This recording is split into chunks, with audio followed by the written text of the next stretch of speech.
Nochebuena regresé a casa sin avisar. Encontré a mi hija tiritando afuera, a 0 grados centígrados, sin una manta para abrigarla. La familia de mi yerno reía y brindaba con champagne junto a la chimenea. Derribé la puerta de una patada, cargando a mi hija en brazos, y pronuncié 6 palabras. Me alegra que estés aquí. Si estás viendo este video, dale like, suscríbete al canal y cuéntame en los comentarios desde dónde escuchas mi historia de venganza. Quiero saber hasta dónde ha llegado. Bajé del taxi. Mis botas pesadas se hundieron en la gruesa capa de nieve frente a la casa de mi hija en la Ciudad de México. El viento helado me azotó el rostro como si quisiera arrancarme la piel, obligándome a subirme el cuello del abrigo. Tras años como entrenador de taekwondo, creía estar acostumbrado a cualquier desafío, desde el calor sofocante del dojo hasta los inviernos más crudos. Pero ese frío de Nochebuena me hizo temblar. Me detuve frente a la casa iluminada con calidez, una mezcla de emoción y nervios revolviéndose en mi interior. Quería sorprender a Emilia, ver la sonrisa radiante de mi pequeña cuando su padre apareciera de improviso. Después de tantos meses lejos, el patio delantero estaba cubierto de nieve. Ni una sola huella, como si nadie se hubiera molestado en despejarlo. A través de la gran ventana, vi el resplandor acogedor del salón, donde sonaba música navideña alegre desde un altavoz Bluetooth. La canción Cascabeles, la favorita de Emilia cuando era niña, llenaba el aire. Me acerqué para espiar adentro. Una larga mesa con mantel rojo brillante se extendía ante mí, cargada de platillos tradicionales. Un pavo asado dorado, platos humeantes de relleno de pan, una ensalada de arándanos con trozos brillantes de manzana y pasas, y copas de vino tinto reluciendo bajo las luces. La familia Vargas, los parientes de mi yerno, estaba reunida al completo. Reconocí a don Arturo Vargas, el padre de Ricardo, sentado con aire de autoridad, y a doña Elena Vargas, su madre, sosteniendo una copa de vino con una sonrisa engreída. La hermana de Ricardo, Adriana, estaba allí también, con sus 2 hijos pequeños riendo sin parar. Todos alzaban sus copas, brindando alrededor de la chimenea crepitante. ¿Pero dónde estaba Emilia? Fruncí el ceño, esforzándome por ver más allá, pensando que quizás estaba en algún rincón. La imaginaba sonriendo, charlando feliz, como en los viejos tiempos cuando me abrazaba por el cuello y me contaba historias interminables. Entonces oí un ruido, un gemido débil desde el porche. Me volví y mi corazón se detuvo. Bajo la luz tenue, junto a un macetero de Nochebuenas cubierto de nieve, Emilia estaba acurrucada en una vieja silla de madera. Solo llevaba una blusa delgada. Sus hombros frágiles temblaban sin control, su cabello desordenado pegado a la frente, húmedo por la nieve derretida. Corrí hacia ella, el corazón latiéndome como un tambor. ¡Emilia!, grité con la voz quebrada por el pánico. Me quité la chaqueta de entrenador y la envolví con urgencia. Mis manos temblorosas tocaron su brazo. Estaba helado, como si no quedara calor en su cuerpo.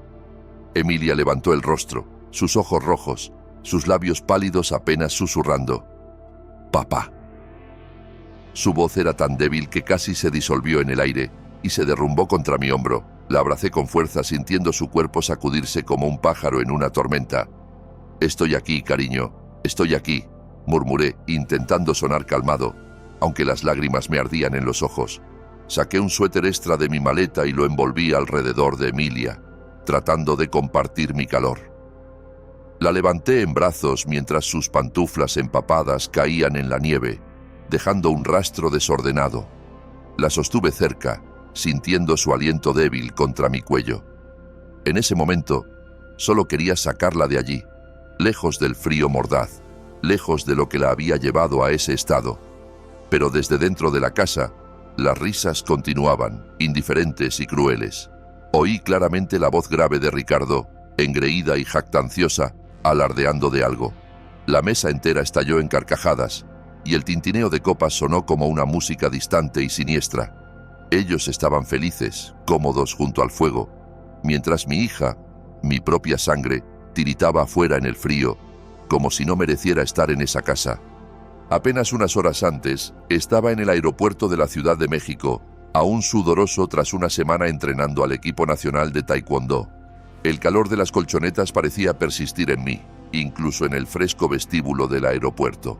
Arrastraba mi vieja maleta, tan emocionado que apenas podía quedarme quieto, imaginando el rostro de Emilia iluminándose al verme llegar sin aviso en Nochebuena.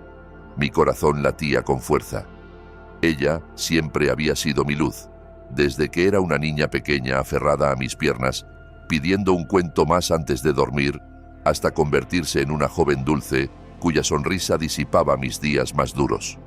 Pero mi trabajo como entrenador jefe me llevaba de un lugar a otro. Guadalajara, torneos nacionales, robando momentos con Emilia. Cada vez que partía me decía, solo un torneo más, luego estaré con ella. Y ahora estaba aquí, listo para una reunión navideña que estaba seguro la haría feliz. Me senté en la zona de espera del aeropuerto para el corto trayecto a los suburbios, saqué mi teléfono para llamarla. Quería oír su voz, confirmar que estaba en casa. El teléfono sonó y sonó, cada tono tensando mis nervios. No respondió. Fruncí el ceño, pensando que quizás estaba ocupada preparando la cena navideña con la familia Vargas. Llamé de nuevo, y otra vez, siempre lo mismo. Silencio. Una inquietud se instaló en mi pecho, extendiéndose como tinta en papel. Envié un mensaje. Papá está en camino. ¿Estás en casa? Miré la pantalla, esperando el visto. Nada llegó. Intenté sacudirme la mala sensación, convenciéndome de que había dejado el teléfono en algún lado o estaba distraída decorando el árbol de Navidad, como hacía cada año. El avión aterrizó en la Ciudad de México al anochecer. Arrastré mi maleta fuera del aeropuerto y el frío de la noche invernal me golpeó con fuerza, calándome hasta los huesos. Familias se abrazaban, reían, dirigiéndose a la misa de gallo. Un padre llevaba a su niña sobre los hombros. Ella sostenía un bastón de caramelo y reía feliz. Los observé, con un nudo en la garganta. Yo también había cargado a Emilia así, tomado su mano por calles iluminadas con luces navideñas. Pero ahora estaba solo, tirando de una maleta pesada, saliendo del aeropuerto con una soledad indescriptible. Paré un taxi y con voz ronca por el cansancio, dije, lléveme a Colonia del Valle, calle 12. En el camino, el tráfico era lento, las calles llenas de gente abrigada con abrigos y bufandas, yendo a la iglesia para la misa. Miré por la ventana del taxi las luces cálidas de las casas a lo largo de la ruta. Campanas de iglesia sonaban débilmente a lo lejos, mezcladas con un coro cantando Noche de Paz en algún lugar cercano. Sonreí, imaginando a Emilia atareada en la cocina, preparando el puré de papas que le había enseñado. Cuando el auto se detuvo en un cruce, miré afuera y vi a un grupo de policías dirigiendo el tráfico. Entre ellos reconocí a Javier, un exalumno de mis días enseñando taekwondo en el centro comunitario local. Estaba erguido, confiado en su uniforme de policía, pero con la misma sonrisa amable. Bajé la ventana y grité, ¡Javier! Se volvió, sus ojos se iluminaron al reconocerme. «Señor José, ha vuelto», exclamó, ajustándose la gorra. Sonreí, ocultando mi agotamiento. «Sí, acabo de terminar el entrenamiento en Guadalajara. ¿Sigues trabajando en la ciudad?» Javier asintió, su sonrisa brillante. «Sí, ahora en tránsito». «¿Viene por Navidad con la familia?» «Con Emilia», dije, mi corazón calentándose al mencionar a mi hija. Pero el rostro de Javier se congeló. Su sonrisa se desvaneció. Un destello de duda cruzó sus ojos, como si quisiera decir algo pero no pudiera. Una mala sensación se encendió en mí, como una llama extendiéndose. «¿Qué pasa, Javier?» «¿Algo anda mal?», pregunté, bajando la voz. Sacudió la cabeza, forzando una sonrisa. «No, nada, señor José. Solo me alegra que esté de vuelta». Pero sus ojos traicionaban preocupación. Quise insistir, pero el semáforo cambió a verde. El conductor aceleró y el auto se alejó, dejando a Javier mirándome desde la calle, aferrando el borde de su gorra. Al acercarnos a la casa de Emilia, pedí al conductor que se detuviera a corta distancia de la entrada. Quería sorprenderlos, ver el rostro de Emilia al encontrarme en la puerta.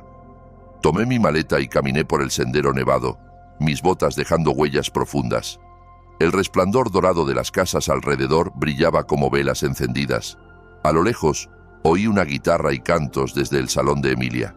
Sonreí, imaginándola cantando como cuando era niña, a mi lado, entonando un villancico con esa voz clara. Dejé la maleta en el escalón, respiré hondo y me preparé para tocar. Pero una risa burlona cortó el aire, afilada como un cuchillo. Me quedé inmóvil. Mi mano se detuvo sin rozar la puerta. La voz grave y áspera de don Arturo Vargas resonó claramente. Eso es lo que llaman una nuera. Una mujer que ni siquiera puede tener hijos. 4 abortos espontáneos. ¿No nos han avergonzado lo suficiente? Su risa era pesada, cargada de desprecio. Luego, la voz de Ricardo, fría y cruel, se unió. Siempre fingiendo depresión, encerrándose en su habitación para no hacer nada. Si no fuera por mis padres, la habría echado hace tiempo. Otra carcajada estalló, seguida del tintineo de copas de vino. Oía a Adriana, la hermana de Ricardo, con tono venenoso.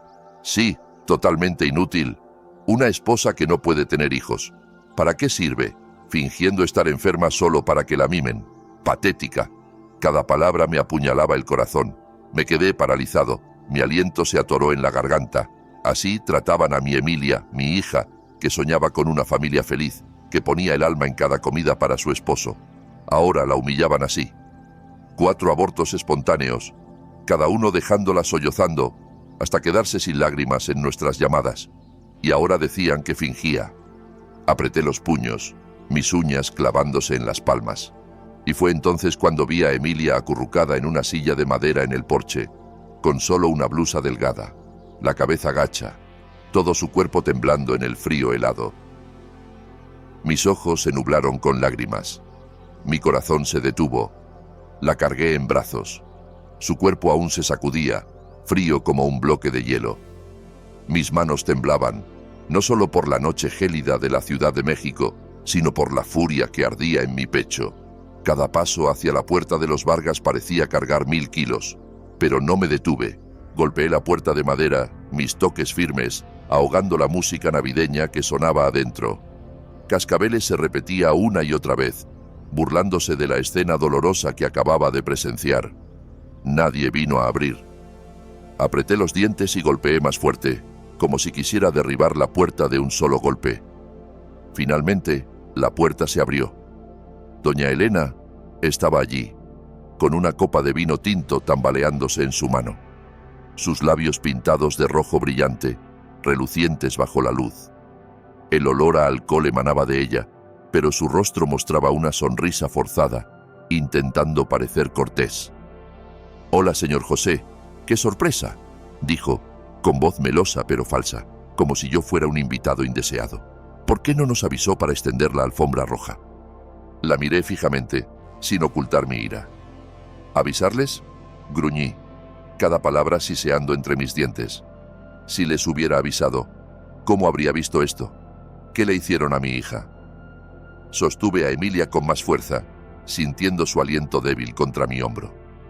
Cada respiración era un recordatorio de que no podía dejarlo pasar.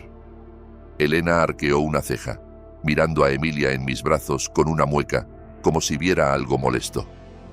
«Emilia solo quería un poco de aire fresco», dijo con tono suave pero cargado de desprecio. «No haga un drama. Es Navidad. Entre, no se quede en el frío». Sus palabras me golpearon como una bofetada. Aire fresco.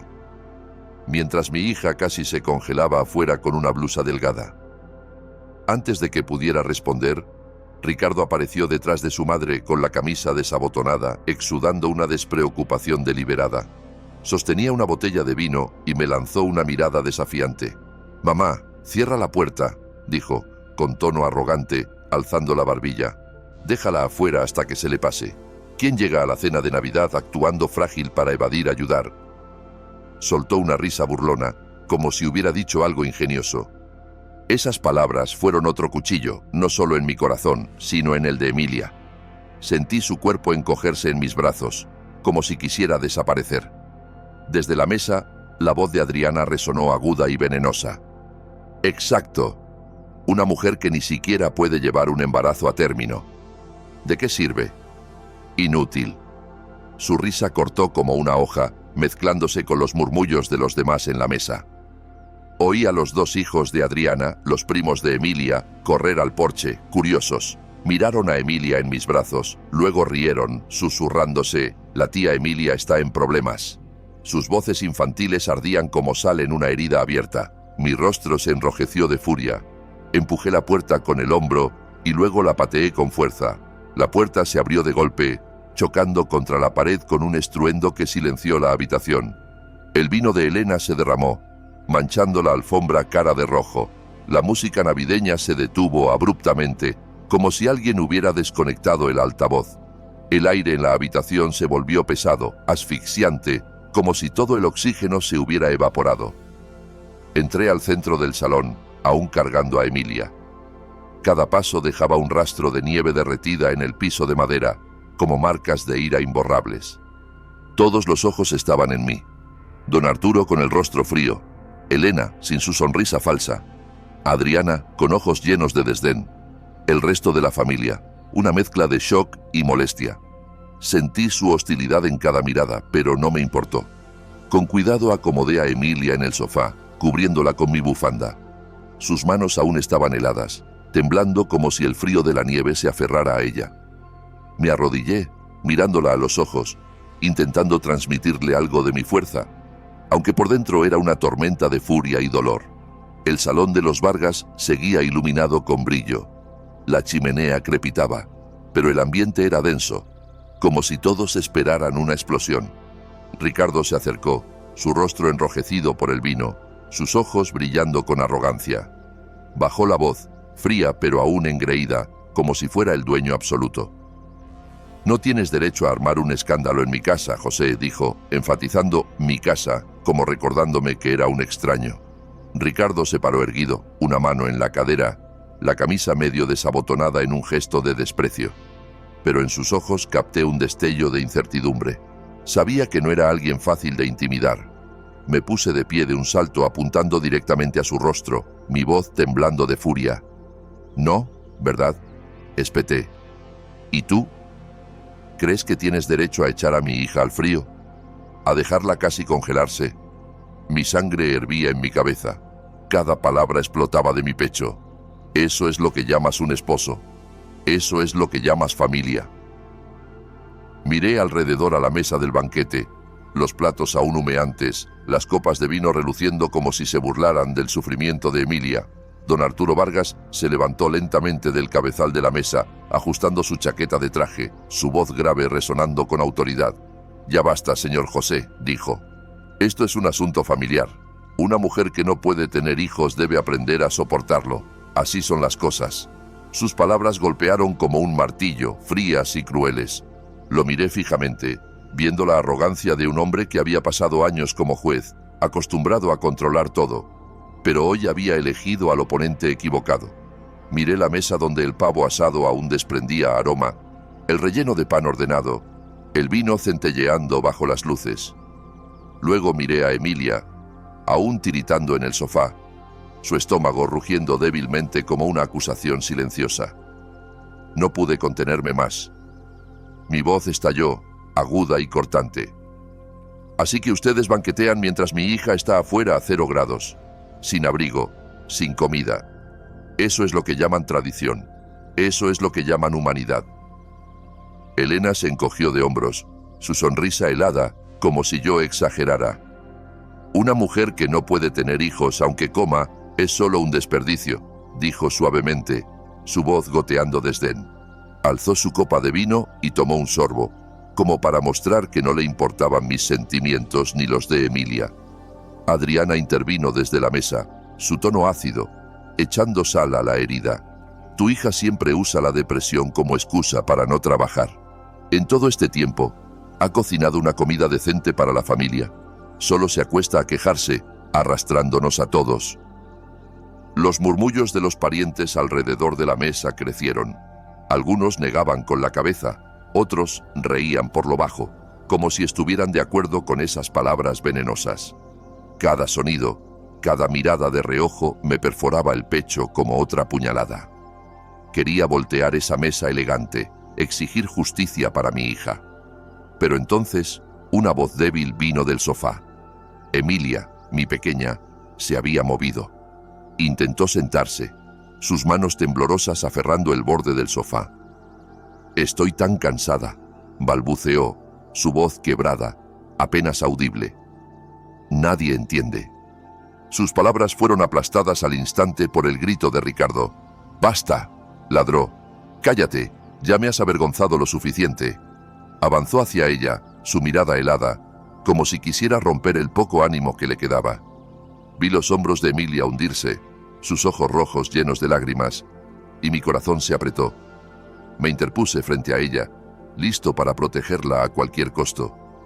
Los recuerdos de Emilia inundaron mi mente como una avalancha. Recordé las llamadas donde sollozaba por teléfono. Cada vez que perdía un hijo, el primero, el segundo, el tercero, el cuarto. Con cada aborto espontáneo, su alma se rompía en pedazos. Ella había sido una niña dulce que soñaba con un hogar cálido, cenas familiares con su esposo e hijos. Pero el dolor repetido la había empujado al borde del abismo. Intenté estar allí para ella, aunque fuera en llamadas de larga distancia. Pero nunca imaginé que la familia Vargas, en quien confiaba, trataría a mi hija así.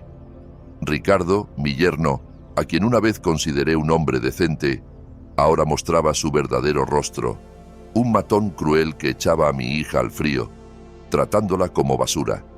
Estaba al borde de perder el control. A través de la ventana, vi a Javier de pie en silencio en el porche. Quizás patrullaba el barrio, su mirada dura y el puño apretado mostrando que había oído y presenciado esa crueldad. Le hice un leve gesto, indicándole que no interviniera aún, pero por dentro, su presencia era un rayo de esperanza. Sabía que no estaba solo. Tenía un testigo, alguien que conocía la verdad. Ricardo dio otro paso, apuntándome, dejando caer la máscara de cortesía. «Te lo advierto, esta es mi casa», dijo. «No te metas o las cosas empeorarán». Sonrió con suficiencia, convencido de que me doblegaría bajo el poder de los Vargas. Se equivocaba.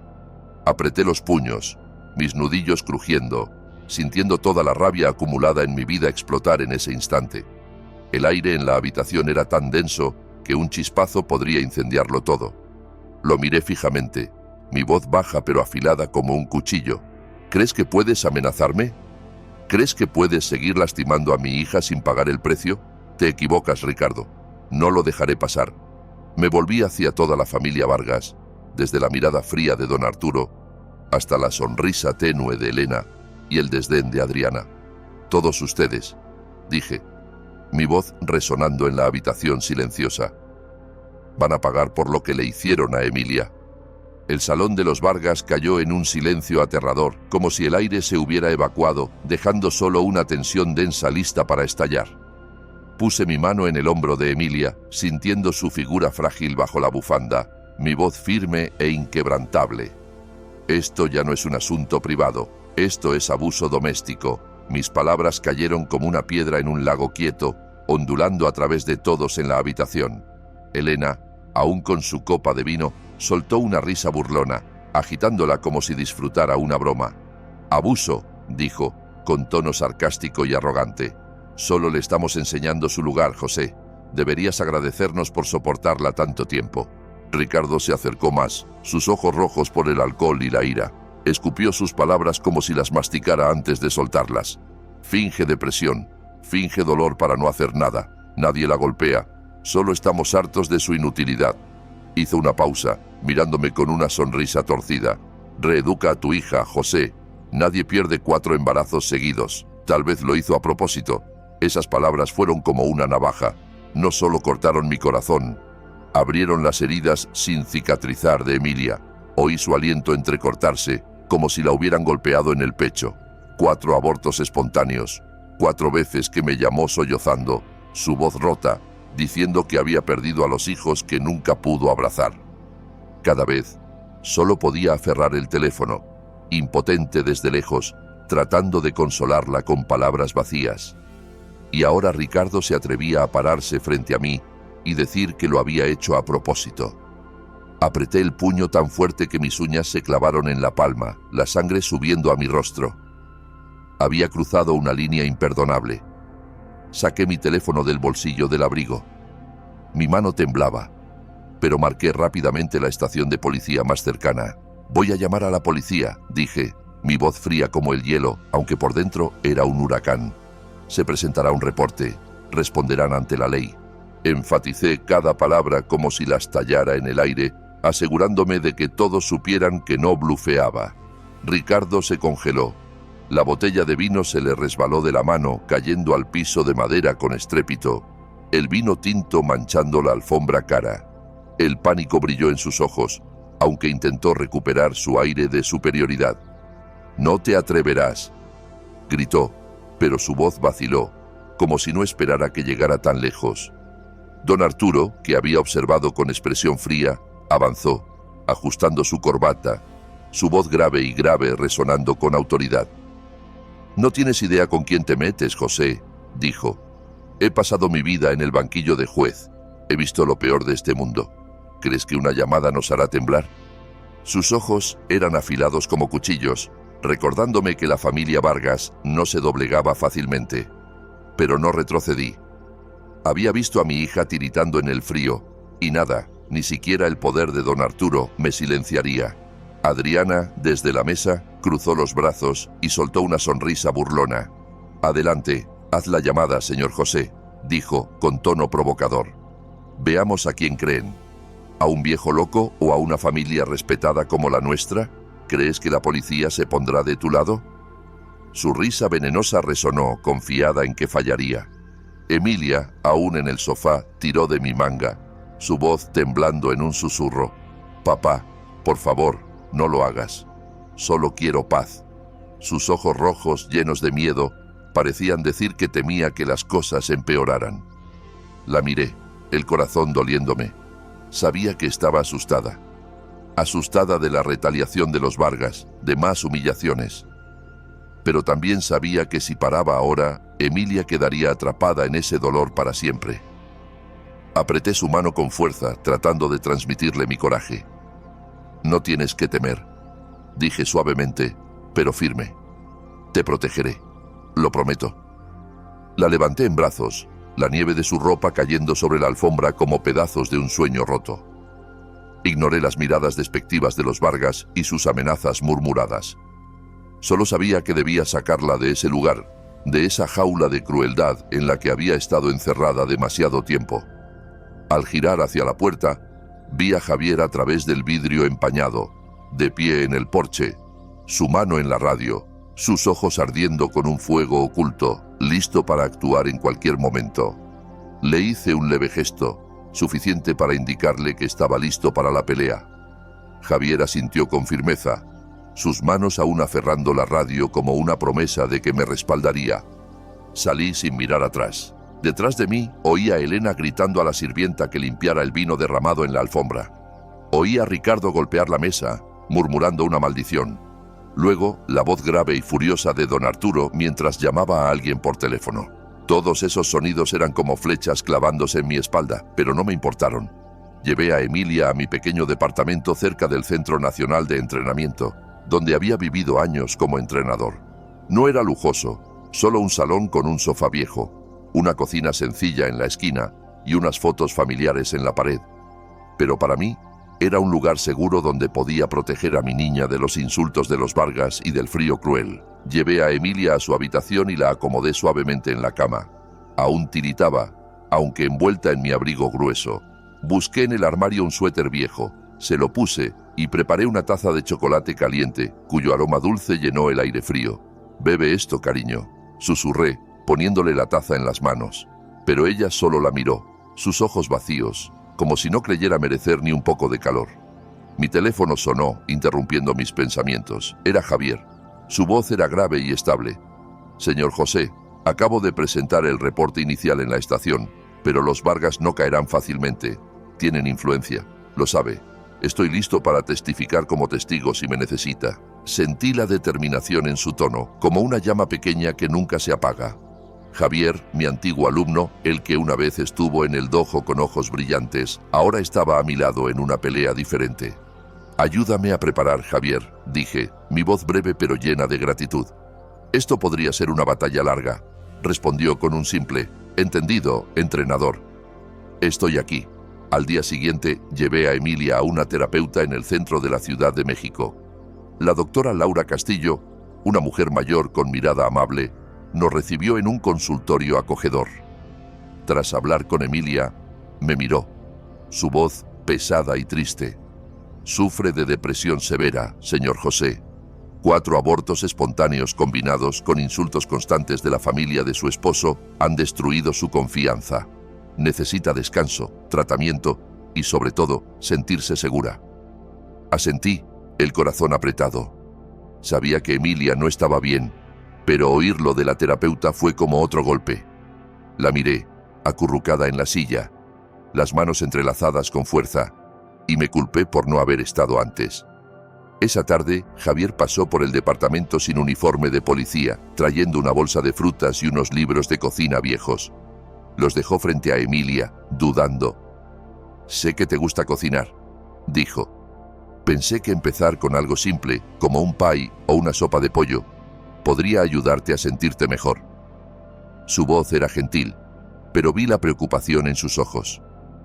Emilia bajó la cabeza, aferrando el borde de su blusa, y murmuró: «Gracias, pero no creo poder hacer nada más». Sus palabras me atravesaron el pecho como una aguja. El rostro de Javier decayó un momento, pero no la presionó. Solo asintió en silencio. Dejó la bolsa en la mesa y se volvió hacia mí. «Señor José, lo que necesite, solo dígalo. Lo respaldo». Esa noche, después de que Emilia durmiera, me senté en la mesa de la cocina bajo la luz tenue. Rodeado de papeles, oí un ruido afuera. Luego vi un sobre grueso deslizarse bajo la puerta, silencioso como una amenaza callada. Lo abrí. Dentro había una nota manuscrita, las letras desordenadas. «No te metas con la familia Vargas si no quieres terminar tan miserable como tu hija. Ríndete». Mi sangre hirvió al leerlo. Arrugué el papel y lo tiré con fuerza a la basura, el sonido rompiendo el silencio. Esa amenaza no me asustó, solo me avivó. Pensaban que me doblegaría. Se equivocaban. Esa misma noche, empecé a organizar todas las pruebas del dinero que le había enviado a Emilia a lo largo de los años. Recibos bancarios, mensajes con mis notas de cariño. Cada uno era evidencia de que siempre intenté apoyarla. Aunque Ricardo y su familia habían despilfarrado la mayor parte, cada papel era un recuerdo. Las veces que Emilia llamaba, con voz temblorosa, diciendo que quería comprar algo para la casa, solo para que Ricardo le dijera que no era necesario. Aferré el bolígrafo tan fuerte que casi se rompió. Había confiado en Ricardo. Pensé que cuidaría de mi hija, pero solo la vio como una herramienta, y cuando dejó de ser útil, la descartó sin piedad. Emilia se despertó a medianoche. Salió tambaleante de su habitación, las piernas temblando, y me vio en la mesa, enterrado en papeles, los ojos cansados pero llenos de determinación. «Papá», susurró, la voz quebrada. «Tengo miedo. Tengo miedo de que te hagan algo». Alcé la vista, vi sus ojos rojos, y sentí mi corazón apretujado. Me puse de pie, fui hacia ella y la abracé, sintiendo su cuerpo frágil en mis brazos. «No tienes que temer», dije con firmeza, aunque por dentro era un nudo de nervios. «De ahora en adelante, soy yo quien te protegerá de todo, lo prometo». La llevé de vuelta a la cama, quedándome a su lado hasta que se durmió. Pero yo no pude dormir. Regresé a la mesa de la cocina. Seguí ordenando papeles y hice una lista de lo que había que hacer. Llamé a un viejo amigo abogado que me había ayudado con un caso relacionado con el equipo de Taekwondo. Prometió revisarlo, pero me advirtió: «Los Vargas tienen mucho peso en la Ciudad de México, señor José. Conocen gente en los tribunales. Prepárese para una pelea larga». Asentí, aunque no podía verme. «Lo sé», dije, «pero no me detendré». Las semanas preparando el caso parecieron una pesadilla interminable. Cada noche, bajo la lámpara tenue en mi pequeño departamento, revisaba página tras página, releyendo cada recibo bancario, cada informe médico sobre Emilia. Esos números fríos y letras eran prueba de mi amor por mi hija, pero también un recordatorio doloroso de todo lo que había sufrido. Finalmente, llegó el primer día del juicio, y me sentí como si entrara a una colchoneta de taekwondo. Emilia y yo entramos al tribunal de la Ciudad de México. El frío matutino se filtraba por mi abrigo grueso. Sostuve su mano, sintiendo sus dedos helados temblar en mi palma. Sus ojos rojos con ojeras mostraban noches sin dormir. Mantenía la cabeza baja, como queriendo esconderse de las escaleras. Me mantuve erguido, intentando ser su pilar, aunque por dentro estaba igual de sacudido. «Estoy aquí», susurré, apretando su mano suavemente. Ella asintió débilmente, pero sus ojos vacíos mostraban que había renunciado a la lucha hace tiempo. La familia Vargas ya estaba allí temprano. Ricardo, en un traje gris impecable, se comportaba como un abogado confiado. Antes del juicio, se sentó, ajustó su corbata y nos lanzó una mirada despectiva. Junto a él, don Arturo caminaba lento pero con mirada afilada como una hoja. Nos sonrió con confianza, como si ya supiera el resultado. En la fila familiar, Elena y Adriana se sentaban erguidas, vestidas con elegancia, susurrando ocasionalmente, lanzándonos miradas. Sentí su hostilidad en cada gesto, pero me obligué a mantener la calma, recordándome que hoy no era mi pelea, era la de Emilia. Javier estaba allí también, en la sección de espectadores con su uniforme de policía. Me hizo un leve gesto, su mirada estable como una promesa de no abandonarnos. Su presencia me hizo sentir menos solo, como si tuviera un aliado en esta batalla. Le respondí con un gesto, agradeciéndole en silencio por estar desde esa Nochebuena aterradora hasta hoy. El juicio comenzó. Mi abogado, el señor Jaime, se levantó y presentó cada evidencia con claridad. Mostró las transferencias bancarias que le había enviado a Emilia a lo largo de los años, probando que siempre la apoyé, aunque la mayor parte terminó en manos de Ricardo. También presentó los registros médicos de Emilia, con notas detalladas de la terapeuta sobre su depresión. Después de 4 abortos espontáneos e insultos constantes de la familia de su esposo, Emilia no solo sufrió físicamente, fue destruida emocionalmente, dijo Jaime, su voz cargada de emoción. La trataron como una extraña en su propio hogar. Miré a Emilia, con la cabeza gacha, las manos entrelazadas como conteniendo el dolor. Quise levantarme y abrazarla, pero sabía que debía ser fuerte y dejar al abogado hacer su trabajo. Luego, los abogados jóvenes de los Vargas se levantaron y sentí la injusticia filtrándose en la sala. Uno de ellos, en un traje negro elegante, habló con voz dominante. Emilia solo finge enfermedad para ser mimada. La familia Vargas le dio todo. Techo, comida, cada necesidad cubierta. Pero ella no cumplió su parte. Falló como esposa. Esas palabras me golpearon como una cachetada. Fingir. Mimada. Apreté el puño tan fuerte que sentí mi sangre hervir. Llamaron a una testigo, la señora Marta, la exsirvienta de los Vargas. Subió al estrado, ojos nerviosos, voz temblorosa. La señora Emilia era perezosa, dijo. Se encerraba en su habitación todo el día, descuidando la casa. Tenía que hacerlo todo yo. Cocinar, limpiar. No podía creerlo. Emilia, la misma mujer que preparaba cada comida con cariño, que hacía pais caseros para complacer a toda la familia, ahora tachada de perezosa.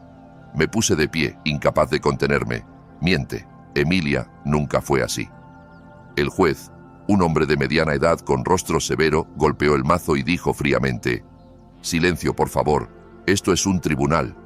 Me senté de nuevo, el corazón acelerado, sintiendo que no podía respirar. Miré a don Arturo Vargas, sonrió, un gesto sutil y engreído al juez. Un hilo invisible entre ellos me heló la piel. Algo no estaba bien, lo sentía claramente. Habían planeado este día, y yo era solo una pieza en su ajedrez. Emilia permaneció encorvada, sus manos temblorosas aferrando el borde de la silla. Vi a Javier en la fila trasera, la mandíbula apretada, los puños cerrados, como conteniendo su propia furia. El señor Jaime continuó, su voz estable. Queremos presentar una evidencia clave, una grabación de Nochebuena, capturando los insultos y abuso psicológico de la familia Vargas hacia Emilia. Reprodujo el audio que Javier había grabado en secreto. La voz de Ricardo resonó fría y cruel. Solo finge depresión para evadir sus deberes. Luego la de Elena, una mujer que no puede tener hijos, aunque coma bien, es inútil. Y la de Adriana, sarcástica, ni siquiera puede dar a luz. La sala cayó en silencio, solo susurros débiles rompiéndolo. Miré a Emilia, viéndola encogerse, como si esas palabras la apuñalaran de nuevo. Pero el abogado de los Vargas saltó, objetando.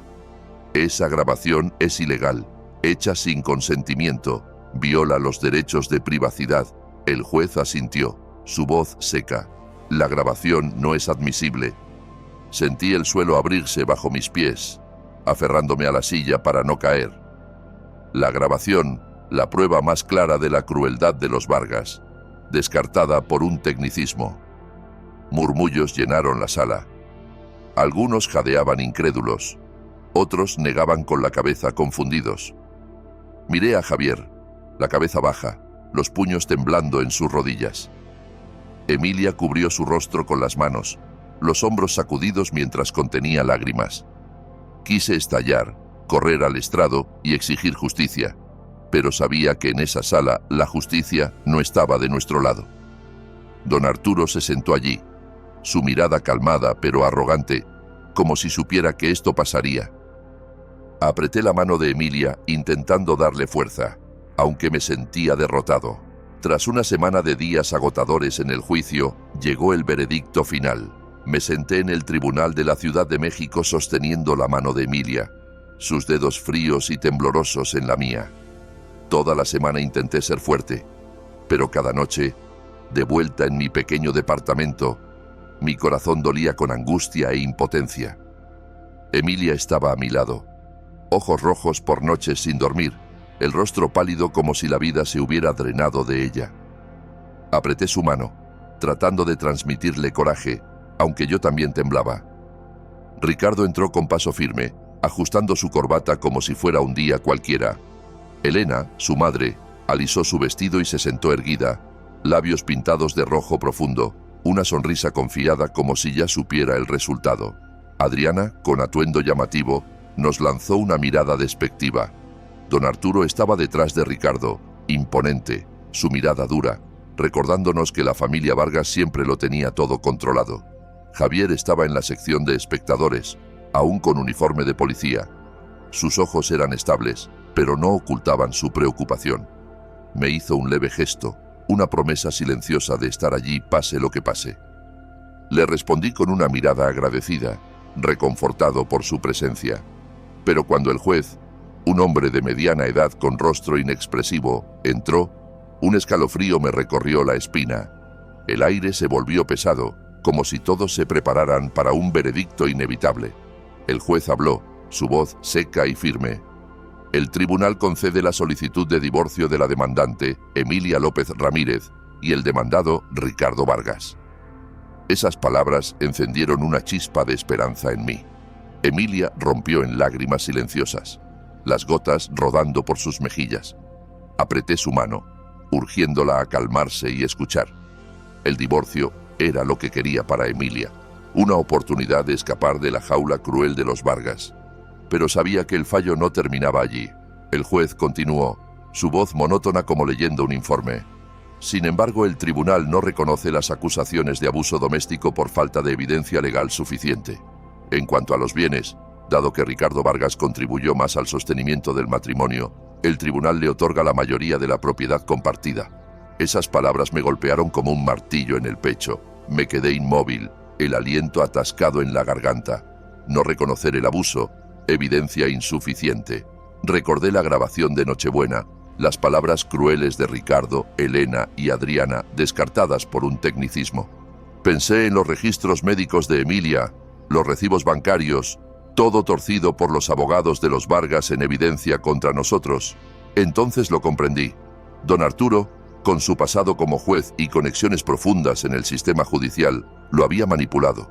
Lo miré, viéndolo inclinar la cabeza ligeramente, esa sonrisa engreída aún en sus labios. Todo estaba arreglado. Habían torcido el fallo, y Emilia y yo éramos solo peones en su juego. No pude contenerme más. Me puse de pie, mi voz quebrada por la furia y el dolor. «Esto es tan injusto. Esto no es justicia». Mi grito resonó, silenciando la sala. Emilia tomó mi mano, ojos abiertos por el pánico, pero no paré. Vieron cómo trataron a mi hija, oyeron lo que soportó, y aún se atreven a decir que no hubo abuso. ¿Se atreven a quitarle todo? Un guardia se acercó, su voz firme. Señor, siéntese o tendré que pedirle que salga. Lo miré con ira, luego al juez, que se sentó allí, rostro impasible, como si mis palabras no importaran. Me senté, manos temblando, sintiendo el mundo derrumbarse bajo mí. Ricardo se volvió, me miró fijamente y sonrió burlón, ajustando su corbata como si hubiera ganado una gran victoria. Elena y Adriana se codearon, riendo por lo bajo, asegurándose de que las oyera. Esa risa era un cuchillo hundiéndose profundo en mi corazón. Don Arturo asintió lentamente, su mirada calmada, como si este fuera solo otro caso en que había movido hilos. Los miré a todos, uno por uno, mi sangre hirviendo. No solo le habían robado la justicia a Emilia, me habían robado la fe en un sistema que creí justo. Emilia cubrió su rostro con las manos, su cuerpo sacudido, sus sollozos ahogados rompiéndome por dentro. Quise consolarla, decirle que todo estaría bien, pero no salieron palabras. El golpe del mazo del juez resonó, su voz aguda. Orden. La sesión ha terminado. Pueden retirarse. El sonido del mazo fue un punto final, pero para mí era el inicio de un nuevo dolor. La gente empezó a levantarse, voces murmurando, papeles revoloteando. Pero yo me quedé, abrazando fuerte a Emilia, sus hombros temblorosos y sollozos destrozándome por dentro. Quería reconfortarla, pero mi garganta se cerró, como si las palabras fueran inútiles contra este dolor. El fallo injusto no solo le quitó bienes a Emilia, le arrebató el último hilo de mi creencia en que el sistema la protegería. Ricardo se acercó con paso altivo, su postura engreída como si hubiera triunfado en grande. Se inclinó cerca de mi oído, susurrando burlón. «¿Ves, José? Te lo dije, no luches contra mí, solo eres un viejo inútil». Sonrió torcido, ojos brillando con triunfo. Luego se giró para irse, como si Emilia y yo no valiéramos su tiempo. Sus palabras fueron gasolina en el fuego de mi ira. Mi sangre surgió, venas pulsando. Apreté el puño tan fuerte que dolió, mi cuerpo tenso como un arco listo para romperse. Quise abalanzarme, aterrizar un golpe en ese rostro arrogante, devolverle todo lo que le había hecho a mi hija. Tras años como entrenador de taekwondo, había aprendido el autocontrol, pero en ese momento, todas mis barreras se derrumbaron. Di un paso adelante, el corazón martilleando, listo para algo que lamentaría. Pero Javier se interpuso frente a mí, ojos ardientes, labios apretados, puño cerrado como si estuviera a punto de descargarlo en Ricardo. Vi mi propia furia en él, una indignación incontrolable por la injusticia. La sala bullía, voces alzándose. ¿Van a pelear? Un policía lanzando golpes en el tribunal. Algunos sacaron teléfonos, flashes de cámaras iluminando la tensión. Un periodista en la esquina alzó su cámara, ojos ávidos de escándalo. Ricardo se volvió, sorprendido un instante, pero recuperó rápidamente su desafío. Sonrió frío. «Adelante, golpéame. Me aseguraré de que lo pierdas todo. ¿Quién crees que eres? Solo un policía de bajo nivel». Se acercó más, provocador, seguro de que Javier no se atrevería. El puño de Javier temblaba, su respiración pesada, ojos rojos. Sabía que podía hacer algo irreversible. De pronto, Emilia se soltó de mi brazo, corrió hacia Javier y se aferró a su brazo sollozando, su voz rota. «No, por favor, no lo hagas. No quiero que tú o papá se vuelvan violentos como él. Solo quiero paz. Solo quiero seguir viviendo». Su grito cortó el aire, silenciando la sala. Vi lágrimas rodar por el rostro de Emilia, sus manos delgadas aferrando a Javier como si fuera su último ancla. Javier se congeló, respirando con dificultad, sus ojos fieros apagándose lentamente. Su puño tembló, rígido un momento. Luego se aflojó despacio, cayendo a su lado. Bajó la cabeza, labios apretados, luchando por contener la rabia que lo consumía. Los clics de cámara resonaron, flashes destacando a Emilia aferrada a Javier, Ricardo de pie con suficiencia al frente. Algunos en la sala, quizás ignorantes del caso, comenzaron a sollozar. Un murmullo suave de llanto se elevó, como si el dolor de Emilia los hubiera atravesado. Miré alrededor. Una mujer secándose lágrimas. Un hombre negando con la cabeza en pena. Pero los Vargas permanecieron impasibles. Elena y Adriana susurraban entre sí, sonrisas frías en los labios. Don Arturo asintió levemente, su aire autoritario intacto, como si todo siguiera bajo su control. El juez golpeó el mazo, su voz fría. Orden. Si esta interrupción continúa, ordenaré desalojar la sala. El sonido del mazo fue una advertencia, devolviendo a todos a la realidad. Avancé, tomé a Emilia y la abracé fuerte. Ella siguió llorando, su cuerpo temblando en mis brazos como una niña perdida. Javier se quedó a nuestro lado, cabeza baja, labios apretados, como culpándose por no hacer más. Puse una mano en su hombro, asintiendo suavemente, dejándole saber que entendía y agradecía que estuviera allí. Ricardo ajustó su corbata, se giró y se fue, sus pasos pesados con triunfo. Elena y Adriana lo siguieron, su risa fría otro cuchillo en mi pecho. La sala se vació lentamente, quedando solo yo, Emilia y Javier. 3 personas compartiendo el mismo nudo amargo en la garganta. Abracé más fuerte a Emilia, sintiendo su aliento débil contra mi hombro. «Papá», susurró, voz quebrada. «No quiero pelear más. Estoy cansada. ¿Podemos ir a casa?» Esas palabras me destrozaron el corazón. Quise decirle que todo estaría bien, que seguiría luchando, pero mi garganta se cerró y no salieron palabras. Llevé a Emilia fuera de la sala, Javier caminando en silencio a nuestro lado, su mirada estable. La tenue luz del sol de la Ciudad de México se filtraba por las ventanas, pero no podía calentar mi corazón. Sabía que el fallo de hoy no era solo una derrota. Era una declaración de guerra. Los Vargas pudieron ganar en el tribunal, pero no les permitiría ganar en la vida de Emilia. La miré. Sus ojos rojos con una chispa diminuta, como un atisbo de esperanza, por pequeño que fuera.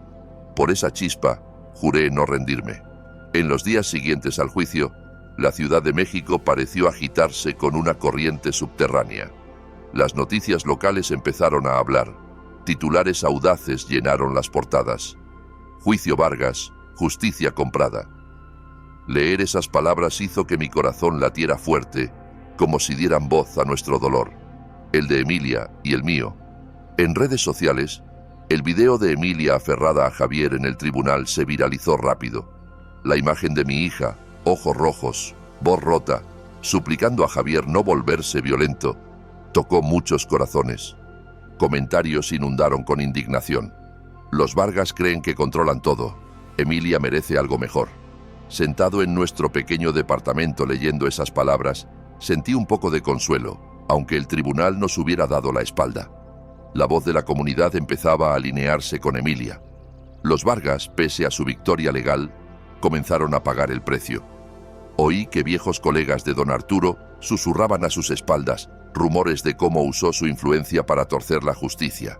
Ricardo, apodado el abogado de la injusticia, se convirtió en blanco de críticas en línea.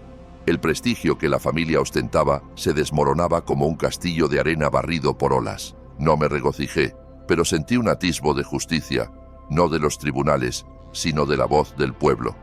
Traje a Emilia a vivir conmigo en mi pequeño departamento, iluminado por el cálido resplandor amarillo de las lámparas, fotos familiares en las paredes. Cada mañana me levantaba temprano para prepararle el desayuno. A veces hot cakes con miel, otras solo huevos revueltos con tostadas. Emilia se sentaba despacio a la mesa, acunando una taza de té caliente, mirando por la ventana donde el sol tenue se colaba entre los techos de la Ciudad de México. Algunos días veía lágrimas silenciosas rodar por sus mejillas como gotas de lluvia, pero sabía que poco a poco Emilia sanaba. Cada día hablaba un poco más, sus ojos menos vacíos que antes. No la presionaba, solo me quedaba a su lado, un padre listo para proteger a su hija de cualquier tormenta. Javier se convirtió en parte esencial de nuestras vidas. Pasaba por allí, a veces con un ramo pequeño de nochebuenas, otras con donas de la panadería de la esquina. Cada visita iluminaba un poco a Emilia, como si su presencia fuera medicina para su alma. Una tarde, Javier, un poco nervioso, le entregó una caja pequeña. Dentro había un llavero en forma de uniforme de taekwondo. el mismo símbolo que les enseñé a él y a mis otros alumnos. No tienes que ser fuerte de inmediato, dijo, su voz suave pero firme, pero puedes empezar de nuevo poco a poco, como lo hizo el señor José. Emilia tomó el llavero, quedándose quieta, sus ojos brillando con emoción. Apretó los labios conteniendo lágrimas, luego asintió despacio. «Gracias», susurró, su voz pequeña pero llena de sentimiento. Observé desde lejos, en silencio, sintiendo un peso alzarse de mi pecho. Por años, Emilia había sido menospreciada, llamada inútil. Ahora alguien veía su verdadero valor. La apreciaba no por lo que podía hacer, sino por quién era. Me volví, secando una lágrima de mi mejilla, no queriendo que Emilia me viera vulnerable. Una tarde, mientras el atardecer bañaba el departamento en oro, Emilia se sentó frente a Javier en el sofá. Bajó la cabeza, manos retorciendo el borde de su suéter, voz temblorosa. «Javier, quizás nunca pueda tener hijos. ¿Si eso te decepciona?» Se detuvo, como temiendo que esas palabras lo arruinaran todo. Yo estaba en la cocina fingiendo lavar platos, pero mi corazón se detuvo, esperando la respuesta de Javier. Él sonrió, una sonrisa cálida y estable. Tomó sus manos y la miró a los ojos. «No necesito eso, Emilia. Tú ya eres mi familia». Esas palabras fueron un soplo de aire cálido, derritiendo el frío persistente en mi pecho. Las oí con un nudo en la garganta, ojos nublados. Por años, Emilia había sido humillada, tratada como esposa fallida por no tener hijos. Ahora alguien le decía que era suficiente, que merecía amor solo por ser ella misma. Me volví, dejando que las lágrimas cayeran en silencio, mi corazón lleno de una gratitud demasiado grande para palabras. Llegó la Pascua y tomé a Emilia de la mano para caminar por la plaza principal de la Ciudad de México, como cuando era una niña pequeña saltando feliz por calles iluminadas. La plaza bullía con risas de niños y el aroma de pais recién horneados de los puestos. Emilia llevaba un suéter ligero, el cabello recogido, y por primera vez en meses vi su sonrisa, una sonrisa radiante bajo el sol primaveral. «Papá», dijo suavemente, «extraño estos días, extraño cuando me enseñabas a hacer pay de manzana, cuando me contabas de tus competencias de taekwondo». Sonreí, apretando su mano. «Yo también los extraño, cariño, y siempre estaré aquí para crear más recuerdos contigo». Mientras nos sentábamos en un banco de madera viendo a los niños jugar junto a la fuente, una verdad simple pero profunda me golpeó. La justicia en los tribunales puede torcerse, comprarse con poder y dinero, pero la justicia del corazón, el amor, el respeto, la resiliencia, nadie puede tocarla. Emilia, aunque había perdido tanto, se encontraba a sí misma día a día, paso a paso. Y yo, a los 65 años, tras pelear tantas batallas, sabía que la lucha por la felicidad de Emilia era la más significativa de todas. Esta historia es ficticia, pero se inspira en experiencias reales. Nombres y lugares han sido cambiados para proteger a los involucrados. La compartimos no para juzgar, sino con la esperanza de que alguien pause y piense en cuántas hijas sufren en silencio en sus propios hogares. Tengo genuina curiosidad. Si estuvieras en mi lugar, ¿qué harías? ¿Te callarías por la paz? ¿O te atreverías a enfrentarlo todo para recuperar tu voz? Quiero saber qué piensas, porque cada historia es una vela que puede iluminar el camino de alguien. Dios siempre bendice. Creo firmemente que el coraje lleva a días más luminosos. Mientras tanto, al final del video, he enlazado dos de las historias más amadas del canal. Te sorprenderán, lo prometo. Gracias por quedarte hasta el final.